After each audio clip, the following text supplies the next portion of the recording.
WH kung saan naging balon dito ng korupsyon maging sa nagmula sa Malacanang hanggang sa usapin ng barangay at ng LGU. Hindi natin maikakailan na hindi alam ng mga barangay itong proyekto na ito at hindi maikakailan ng LGU na hindi nila alam. Yung MRT-7 na yan, maling binututulan ng Gabriela nung araw na wag itayo ang MRT dahil malulunod ang mga kababayan sa lugar ng Quezon City. Hindi nagkakamali ang analisa ng kababaihan na nalulunod na nga ang mga kababaihan at kabataan sa ating komunidad. Ang laki ng ipinundo nila, yung bagong silangan, kinakailangan pa noong araw na dumaan ang super typhoon bago sila bahain. Ngayon, konting kimbot ng ulan, binabaha na kaagad sila.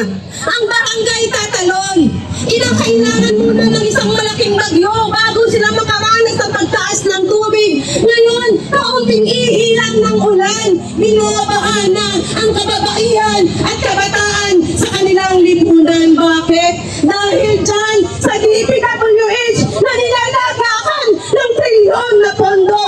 Ilang trilyon yan? Ilang bilyon ang mula sa buwis ng mga kababaihan, mula sa buwis ng mga manggagawa, mula sa buwis ng taong bayan ang inilalaan. Ngunit saan ito napupunta? Habang nakikita nilang nalulunod ang bawat komunidad, habang ang mga kabataan nagsiksikan sa eskwelahan, pumapalakpak ang mga bulsa ng kongresista, pumapalakpak ang bulsa ni Bongbong Marcos na nag-uumapaw sa pondo na nakinurap niya mula sa taong bayan. Hindi nga ba't nakakagalit na sasabihin ni Bongbong kumalma? Nagaya ng pagsabi niya nung baha na ito na yung normal nating buhay, na tuwing umuulan ay binabaha tayo. Hindi katanggap-tanggap sa hanay naming mga kababaihan ang sabihan kami na ito yung bagong normal at ang pagkalma. Kakalma pa ba kami? Ilang milyong babae pa ba ang lalangoy sa baha? Ilang kabataan ba ang nalulunod sa baha? Para isalba ang naipundan ng kanilang pamilya, nagdugot pawis ang puhunan. Nagtanda ko ba ang manggagawa para makapagpundar ng barong-barong? Ngunit itong mga kongresista, itong mga nanunungkulan ngayon ay nagpapasarap buhay na lustayin ang pera ng taong bayan. Sarap ng buhay ng mga anak nila, no? Ang daming mga luxurious na lifestyle, lavish lifestyle. Samantalang ang mga kabataan at kababaihan sa lipunan nagdidildil ng asin. Nagdidildil, di mo bagoong, hirap na nga ang bumili, napakamahal na ng bagoong ngayon. Na? Umaasa na lang ba? Buwan-buwan, taon-taon na lang ba idadaan sa ayuda ang mga bawat mga kababaihan at kabataan sa ating komunidad? Para lang tugunan at paktakpan ang korupsyon. Matagal nang may korupsyon sa ilalim ng DPWH.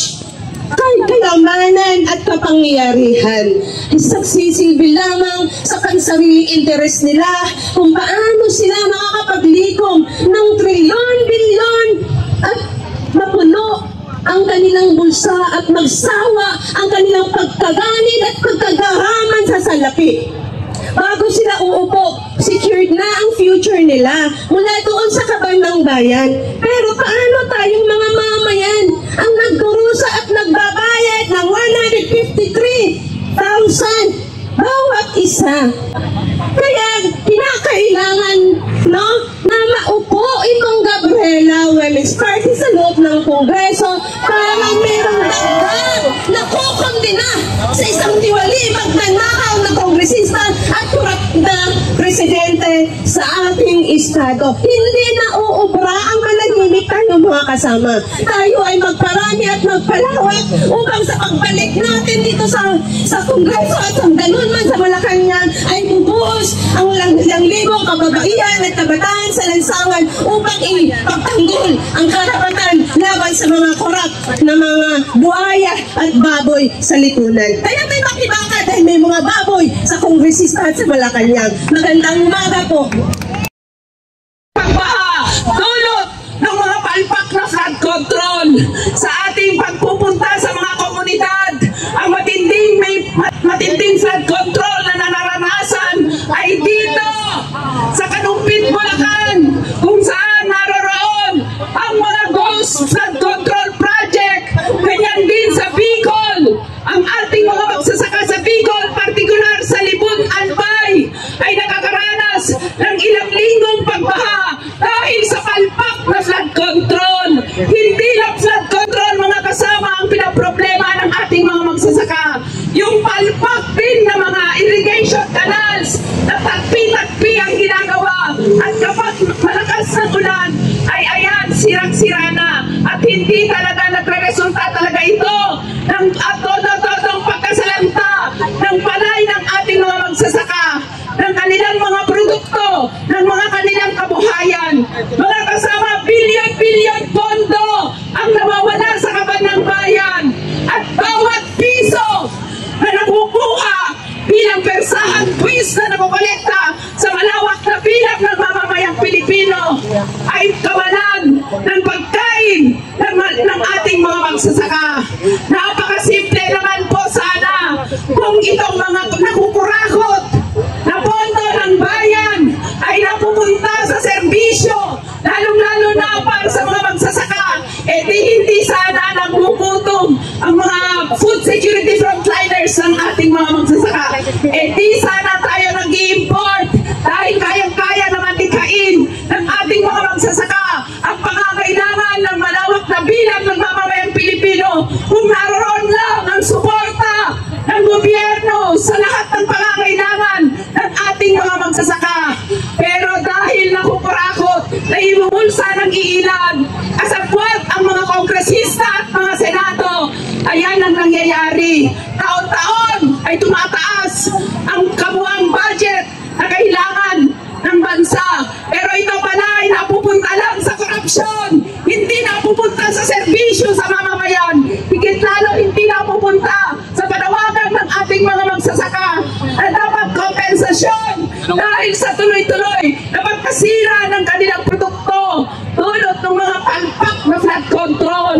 Support subsidy sa ating mga magsasaka, pero hindi natutugunan ng gobyerno dahil ito ay naipupulsa. Kaya dapat tayo, lahat ng mamamayang Pilipino, ang mga magsasaka, tutungo dito sa kalunsuran upang isali ang kanilang lakas, upang sigilin ang corrupt, fasistang Estadong Marcos. Mga kasama, yung ginagawang mga hearing dito sa Kongreso at sa Senado, naniniwala ba tayo dyan sa sinasagawa nilang hearing? Mukhang moro-moro lang ito dahil walang third party na siyang kasama sana dun sa hearing na isinasagawa nila. Papayag ba tayo na bibigyan lang ng yung mga contractors ay ibaban lang o tatanggalan lang ng lisensya para hindi na papasok sa mga proyekto ng gobyerno? Hindi tayo dapat papayag. Dapat sila ay managot dahil sa laksa-laksak, todo-todo, bilyon-bilyon pera na ang kanilang nakurakot. Mga kasama, kailangan natin magkaisa. Kailangan natin palahukin ang iba't ibang sektor ng ating lipunan upang singilin ang Rey Marcos dito sa pagpapatuloy ng korupsyon sa kanyang pamumuno. Kunwari pa siya na nagsasabi na mahiya naman kayo, pero siya ang may pinakamalaking korupsyon sa pondo ng bayan. Alam natin matagal na naisiwanag sa survey na ang pinaka-corrupt na ahensya ng gobyerno ay walang iba kundi ang DPWH. Pero dahil magkakasabot ang kontraktor, ang nasa DPWH, ang nasa Kongreso, kung kaya namayambag ang higit na pagkokorap sa pondo ng bayan. Kaya mga kasama, ang mga magsasaka ay kaisa nyo para singilin ang gobyerno Marcos, para singilin ang mga corrupt officials, at hindi lang tayo dapat maningin, kailangan talaga may managot at mag-umpisa ang pagpapanagot doon kay Marcos, kay Duterte, hanggang sa mga LGUs dahil sila ay kasabwat dito sa tumitinding korupsyon sa ating bayan. Nananawagan din tayo mga kasama na dapat palakasin ng boses ng mga progresibong party list dito sa Kongreso na siyang tunay na nagsisiwalat sa katiwalaan ng pondo ng bayan, sa katiwalaan ng gobyerno. Kaya sama-sama natin ipanawagan na dapat mapaupo na ang Gabriela Women's Party upang sa ganon ay may katuwang ang dalawa natin progresibong party list dito sa Kongreso. Tunay palaban at tunay na talagang kinatawan ng malawak na bilang ng mga mamamayang Pilipino, higit lalo ng mga kababaihan at mga bata ng mga LGBTQ. Tuloy-tuloy ang ating panawagan. Ang mga magsasaka ay tuloy-tuloy na manawagan para sa kompensasyon dulot ng pagkasira ng kanilang mga produkto. 30,000 bawat magsasaka at 50,000 bilang subsidyo sa produksyon ng ating mga magsasaka.